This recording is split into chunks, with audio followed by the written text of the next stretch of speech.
Hey everyone, and welcome to Night at the Improv. Night at the Improv shows every Saturday night, 10 p.m. Eastern Time.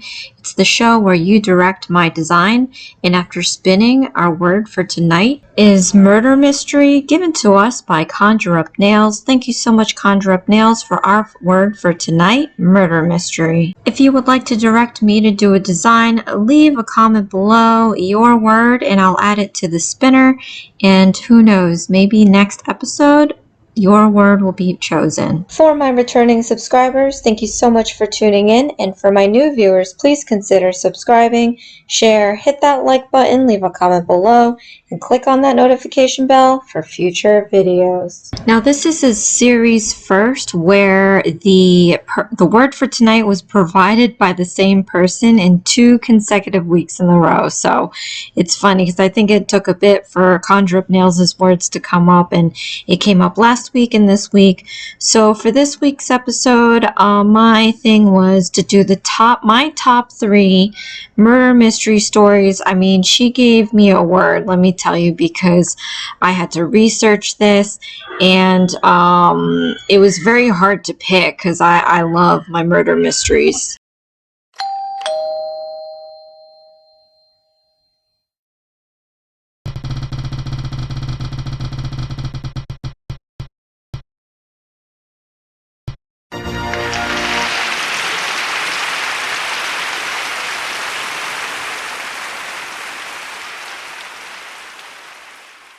And after spinning, our first required decoration for the night is going to be caviar beads. So we are going to get a little ways before we see the caviar beads. But I did have 4 background colors, and I know we only see 3 right now. But that's because I am going to be adding actually 2 more colors to the background. It's just I have an idea in my head already. Again, I picked my top 3. This one's going to be the top book murder mystery, if that makes any sense. So I have chosen the most popular murder mystery novel written by Agatha Christie, which is And Then There Were None. She's an English writer, and I'm going to just talk a little bit about it until we get to the next nail. But it's described as the most difficult book of her books to write. It was published in United Kingdom. Several movie remakes of this novel. So you must have heard of it, read it, or seen it at some point. And I think there were kind of highly inappropriate different names for this movie. I personally do not like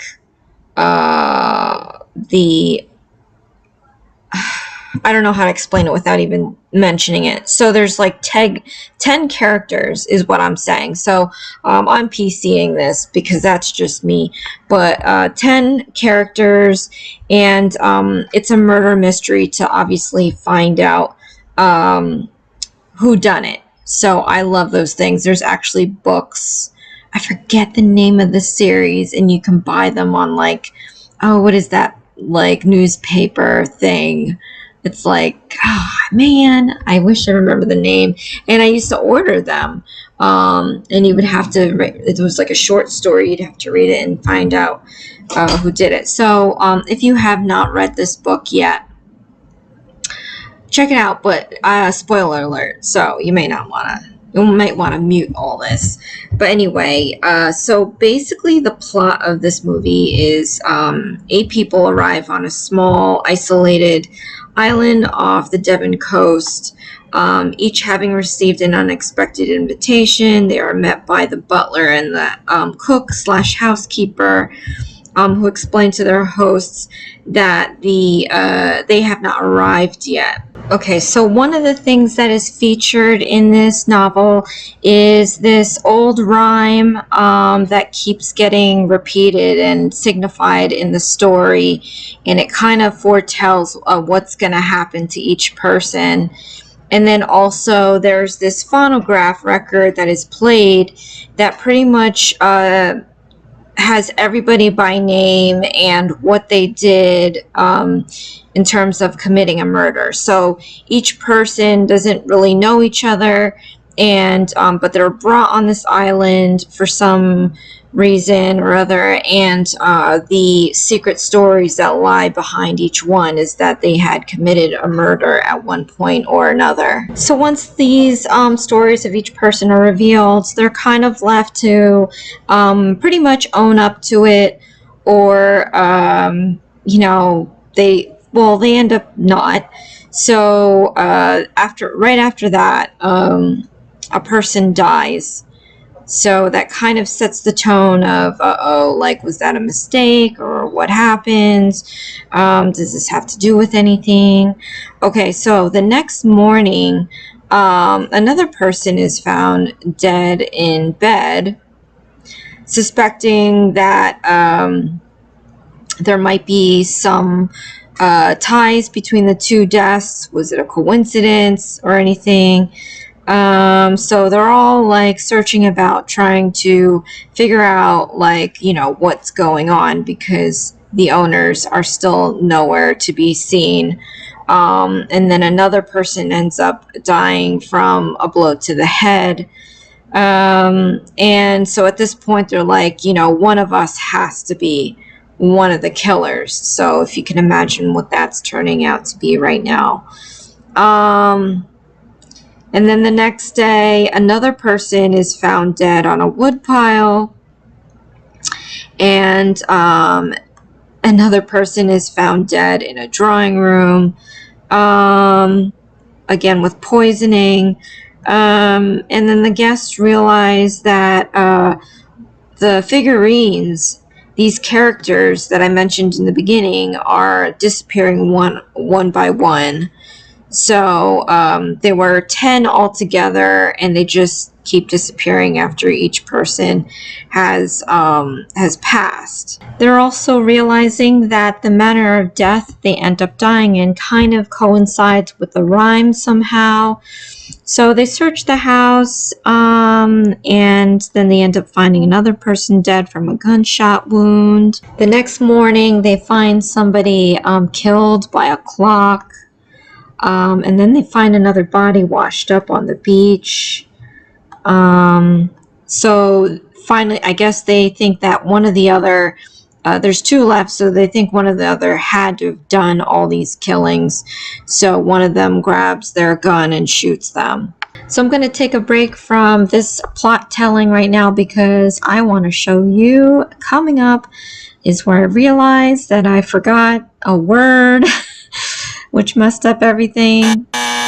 And there it is. I magically then appeared, and this, meanwhile, the figurines on there had been melting underneath that matte top coat. Okay, so finally the last person standing is, you know, shaken up out of it, and ends up hanging herself. Oh, I did that. So now you at least know the last character is a female. But there's more. So after this, everything else becomes unraveled. Obviously, detectives show up trying to put all the pieces together, and then you end up finding out why this all happened, how it happened. So there's twists and everything. So hopefully you kind of get the gist of the plot without me revealing too much. But yeah, I would suggest reading this. It's actually one of the most popular murder mysteries that's ever been sold. So yeah, definitely check it out. It's called And Then There Were None, written by Agatha Christie. And then, of course, if you do not want to read, I mean, maybe they have an audiobook, but they have several adaptations of the novel that are out there on different streaming hubs for you to check out. There's this really old one in 1967, I think, which wasn't too bad. And then I saw the latest adaptation of it, I think in 2015 2015 or other. Yeah, I think it's 2015. So again, definitely check that out.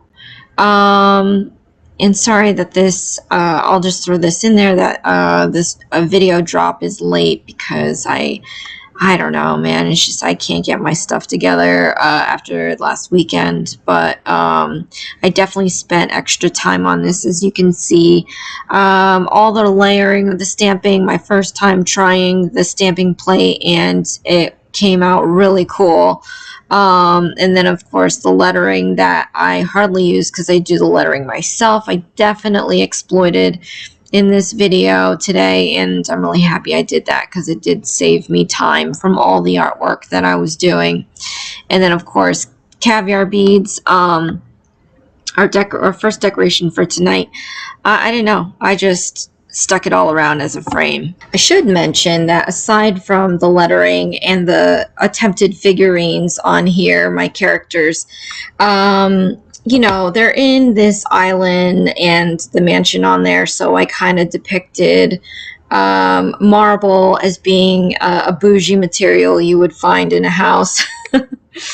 So I made it nice and, like, you know, try to do some white marble with some gold veins in there. So I don't know, try to make it seem like it was a marbly tabletop with the figurines on it. And it kind of works because it's drooping and disintegrated off just like the characters one by one. Either way, I think the color combo works, and that matte finish just gives it that extra nice marbly, kind of bookish or sign look. So all in all, I think it worked out for the theme of the nail. If you're watching this far, thank you so much for tuning in. Go ahead and click that like button. It really helps my channel out, and I greatly appreciate your support.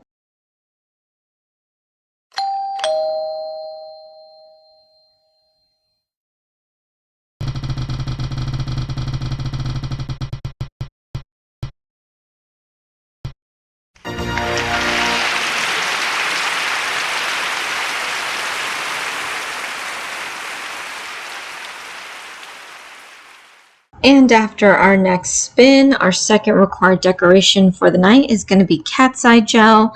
This one kind of threw me off, but I think I'm going to make it work in this design.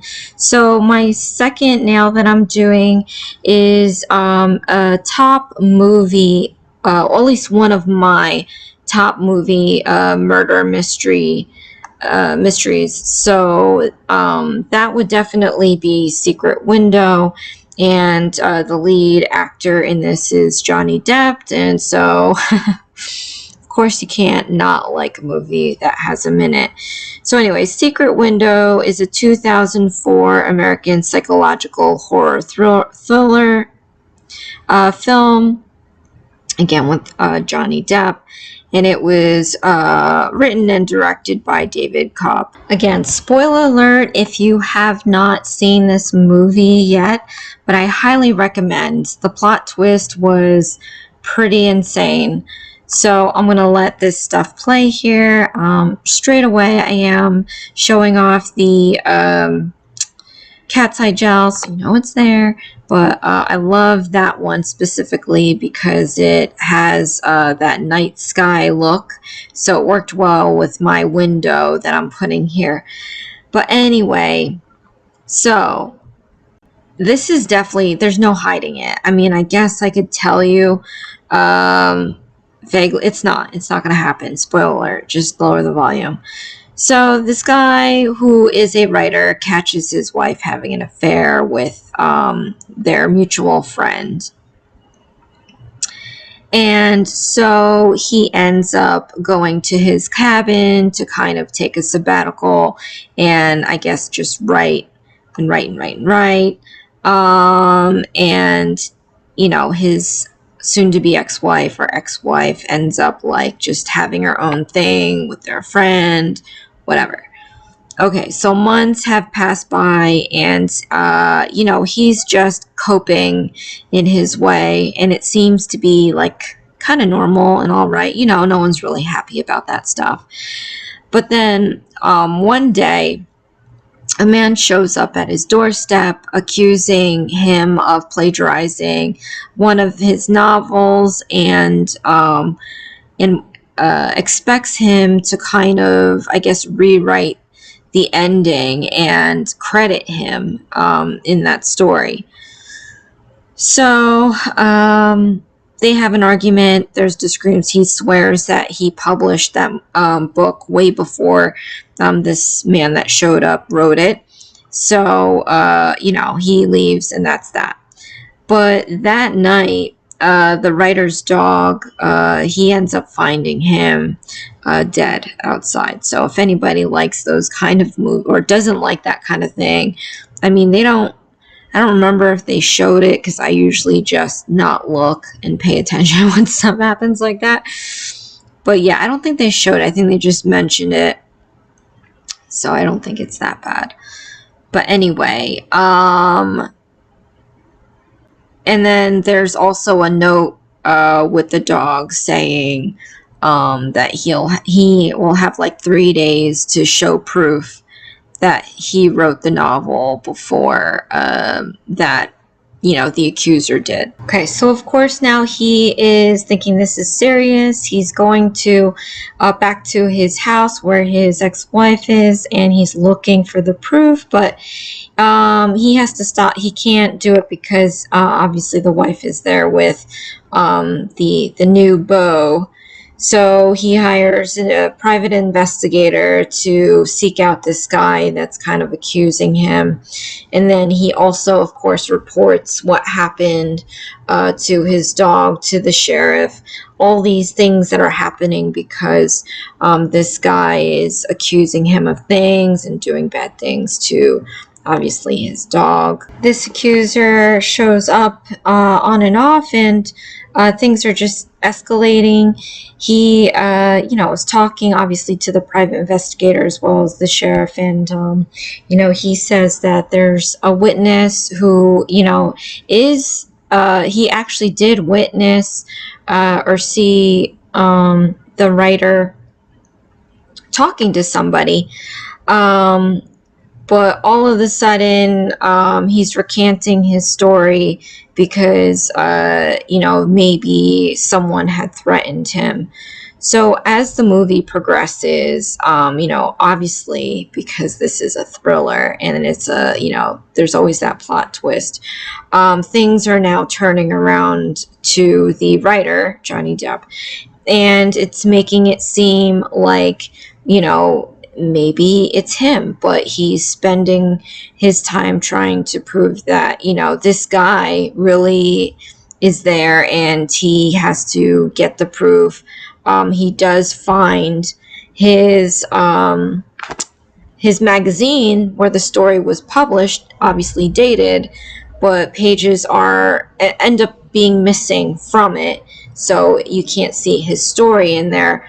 But it's found by the private investigator had it, ends up getting it, and he's end up murdered. So again, spoiler.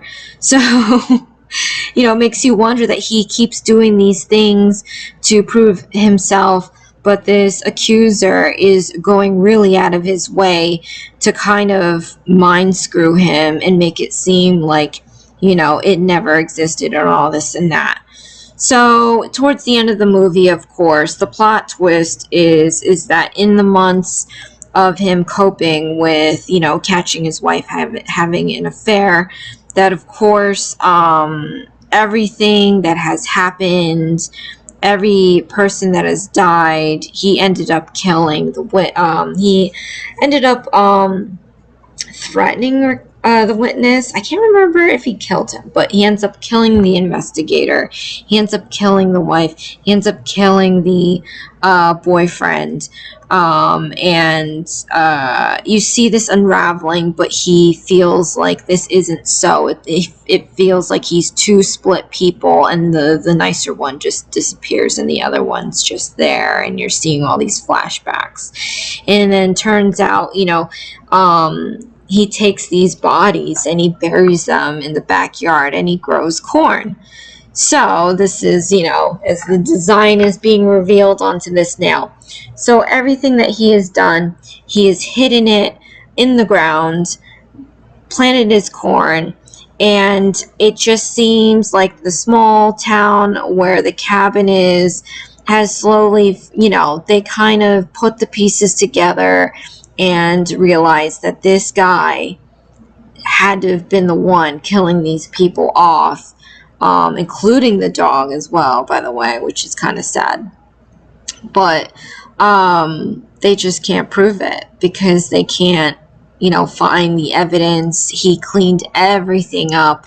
I don't know what he did with the cars, but so he's just, still taking his sabbatical, writing his stories in the cabin, eating his corn, and, there's nothing that the sheriff can do about it until he finds the bodies. So for all we know, they just disappeared. For all we know, it was this accuser that went bat crap crazy trying to entrap Johnny Depp into saying he plagiarized his story.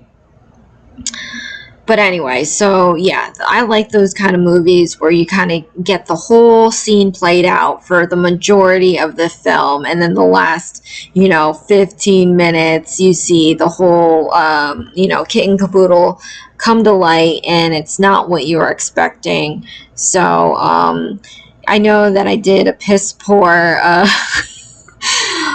plot review of this, but that's great because if you end up watching this movie, you'll like it. So definitely go and check it out. I'm really shocked that I was able to carve these corn kernels out. It's a little bigger than I thought it would be, but at least it looks like corn to me, I guess. And that window is just, and it's so funny. It's called Secret Window, but it's just a window in the loft area in his cabin where he was writing. So I think at one point it does flashbacks. They show the wife finding that window behind a dresser when she moves it. She's like, oh, look, it's a window. That window has nothing to do with the story, but it kind of, metaphorically speaking, is the window to the secret. Because once you look through it, you'll see exactly what happened, who did what to whom, how they died, and where they are now. And if they only look through it, and I think if you look through the window, you can, down below, you can see his mini cornfield. I mean, that's exactly what I want when I get a larger space. I want to be able to grow a mini field of corn because I love corn. I mean, who doesn't? But he ends up having bushels of these, so what's he gonna do with that? I don't know. I mean, I like corn, but I can't eat all of that. But this definitely came out great. If you're watching this far, thank you so much for tuning in. Go ahead and click that like button. It really helps my channel out, and I greatly appreciate your support.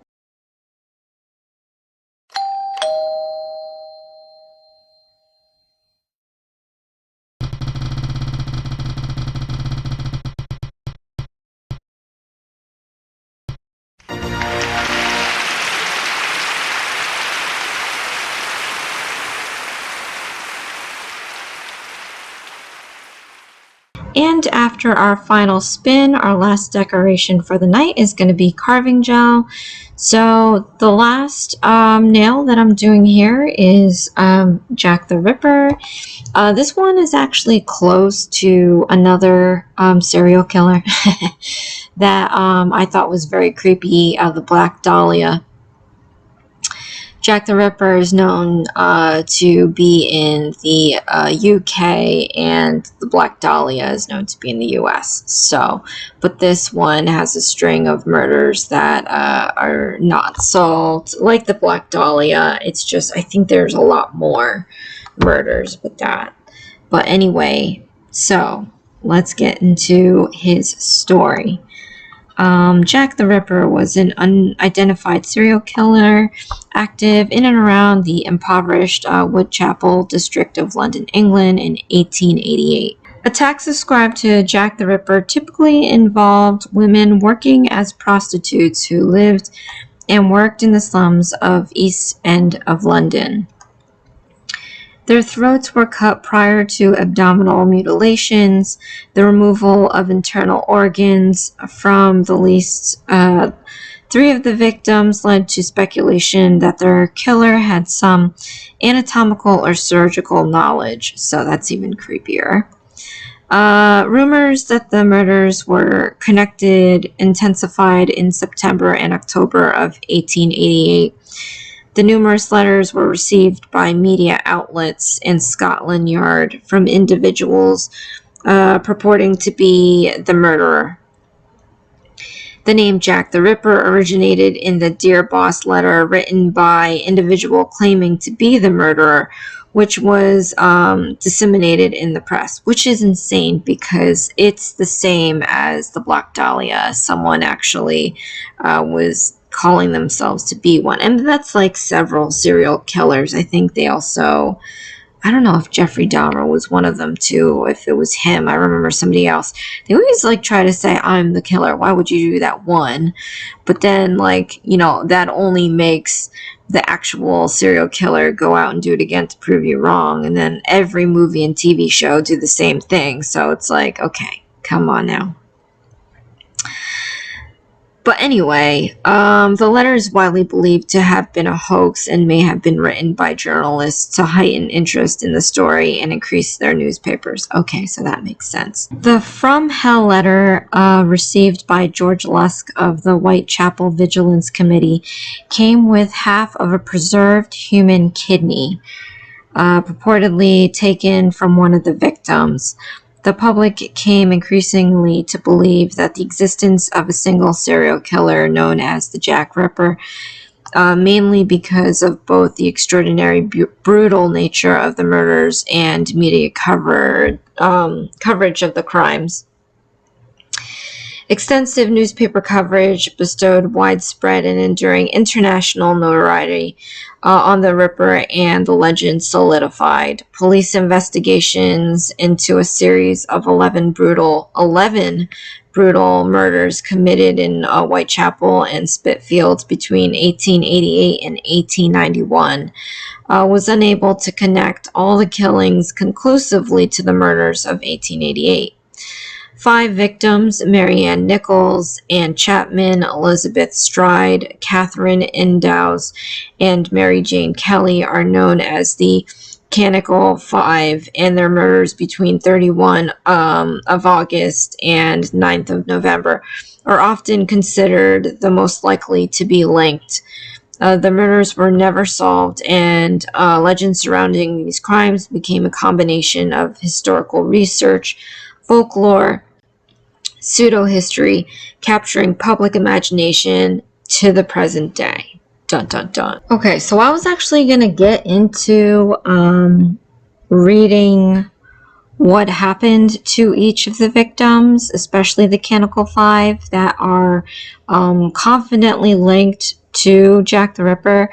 But as I was reading it, it's not appropriate. Some of them are not. I mean, you know, I cannot say some of these things. It's not going to happen. But needless to say, what I'm doing on this nail, I'm just going to off the cuff, like now, just talk about the nail because I cannot. I mean, I'm telling you, I love these kind of things. It's kind of sad, but horror movies, thrillers, stuff like that. When it comes to the true stories, it does, like, you know, bother me that stuff like this is happening and has happened, could possibly happen again. But at the same time, I mean, you know, it makes someone like me think of the worst case scenario, and you have to prepare for that. So let's get to the nail then, because this isn't all that great either. This is probably going to give people with phobias a problem. So here I am trying to do a stomach. The nail is kind of long, but you know, whatever. I don't need to build like a whole body. I'm just going to build a partial, like this is the stomach and that's just what it's going to be. So obviously I have it sliced open. Wonderful, right? As I'm doing this and as I'm talking right now, I am thinking the same things. Muhahaha. That's what I've been doing this whole entire time. I've been doing this now. But anyway, So it's open. I've got the color of, you know, inside of the body going on there. And then I knew I had to do the disembowelment, which is all the innards, including the intestines. So I am using my carving gel, one of the decorations for tonight, to kind of model up. And of course it would look highly different than this. I'm not a doctor. I do not, you know, I know anatomy well enough to kind of picture it in my head, but I'm not about to model it to the T. It's just not going to happen. Plus, I mean, you know, if the guy was kind of in a rush, maybe it came out like this. Who knows? But as you see, I'm just making my little intestines here. After giving that a cure, I decided, I mean, it wouldn't be this color necessarily, but if it was totally covered in blood, maybe. So obviously it would be a look of like, you know, pinkish tissue, but I decided to use this red jelly gel to cover all of the intestines, trying to be neat about it. And then I'm like, well, wait a second. If this guy's ripping it out of the stomach, then perhaps some of the blood is going on the skin too. This voiceover is probably the most interesting I've done so far. Thank you, Conjure Up Nails, for this word for tonight. But I think I took it up another level. As you know, I always do. But yeah, so I am coloring, and I have a thing for like zombie movies too. So you know I had to do the intestines. It's just my thing. So now I'm putting my spatters of blood, the drips of blood on the skin, dirtying it up a little, but not too dirty, because like with the other nails, I am going to put some text on here. I'm keeping with the motif. I was just going to hand draw, like, you know, red rum, kind of Jack the Ripper font. Red rum font for Jack the Ripper. And instead I was like, no, let's keep it the same like the other nails. And I'm using my silicone mold that you see here. So this took a bit, you know, but I figured I knew I was going to talk about these 3 stories, these murder mysteries. So I kind of gave, if you didn't tell, like each section is about 10 minutes. So I was like, all right, I normally don't show too much of the silicone stuff just because I know it takes a while. But I left it in here so I can talk. And then now that I'm actually doing it, I'm reading down the list thing here, and it's just not appropriate. I just cannot say what this guy did, but I'm telling you, it is the worst. I don't know if it's as bad as the Black Dahlia murders, because I saw a documentary on the Black Dahlia murders, and what he did to the women were not as bad as Jack the Ripper at all. But as I'm laying this lettering down here, last bit of the nail for the night, I love how these nails came out. Tell me what you think. If you're watching this far, thank you so much for tuning in. Go ahead and click that like button. It really helps my channel out, and I greatly appreciate your support. And here is the end result for our word for tonight, murder mystery, given to us by Conjure Up Nails. Thank you so much, Conjure Up Nails, for our word for tonight, murder mystery. If you would like to direct me to do a design, leave a comment below your word and I'll add it to the spinner.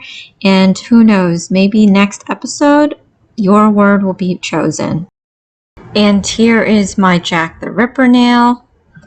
This one was pretty cool. I did not know how I was going to show a disembowelment. For those that are sensitive to this kind of thing, I apologize, but I nailed that one. I really liked that one. That's my favorite. And then here is my, and then there were none nail. I was a little disappointed because I forgot to do a word, and I did the 10 characters on here, but as it was sitting in that matte top coat before I cured it, it was slowly disintegrating. But it kind of is fitting because they were disappearing one by one. And this one is my other, I guess they're all my favorites. This is Secret Window, one of my favorite movies, actually. And I turned that nail into corn, which I think is super funny. But that window looks pretty great. So I'm really happy with this episode, actually. Well, thank you so much for joining me at Night at the Improv every Saturday night, 10 p.m. Eastern Time. This is Isms by Josie. Please share, like, and subscribe for future videos. And join me again. I'm going to try pushing out my craft videos. I've kind of skipped it the last 2 weeks. But Thursday, we have Worldly Josieisms. And then, of course, Friday, I have my live at 5, which I'm going to try to do at 5. This past Friday, I had to push it earlier due to some unexpected circumstances. But then Saturday, again, we roll up with my Night at the Improv. And I'll see you again next time. Thanks. Bye.